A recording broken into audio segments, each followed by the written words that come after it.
பொது இடங்களில் அவங்க சினிமா கெத்த காட்டாமல் ரொம்ப ரெஸ்பெக்டாக நடந்த டாப் 3 செலிபிரிட்டிஸை பார்க்கலாம். நம்பர் 3ல இருக்கிறது நடிகர் விவேக் அவர்கள். ஒரு நாள் அனிருத்தோட ஸ்டூடியோக்கு போயிருக்காரு. அப்போ அனிருத் ஸ்டூடியோ வாசல்லே அவர் செப்பலை மறந்து விட்டுட்டு கீழே வந்தப்போ நம்ம அனிருத் பண்ண ஒரு ரெஸ்பெக்டான மொமெண்டத்தை விவேக் வாயிலேருந்தே கேளுங்க.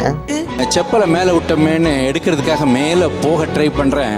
கையில் அந்த செப்பலை எடுத்துக்கிட்டு, சார் நீங்கள் இதை மறந்துட்டீங்க சார் அப்படின்னு கொண்டாந்து கீழே கொடுத்த கிரேட் ஹியூமனிடேரியன். நம்பர் 2ல இருக்கிறது விக்ரம் நடிச்ச வெளி வந்து வீரதீர சூரன் படத்தோட ஆடியோ லான்ச்சில் அந்த படத்தில் ஹீரோனியாக நடித்த துஷாரா மேடையில் பேசிகிட்டு இருக்கும்போது சிலர் பேரெல்லாம் மறந்துடுவாங்க. அப்போ நம்ம விக்ரம் அவங்களுக்கு சொன்ன செயலை நீங்களே விஷுவலாக பாருங்கள்.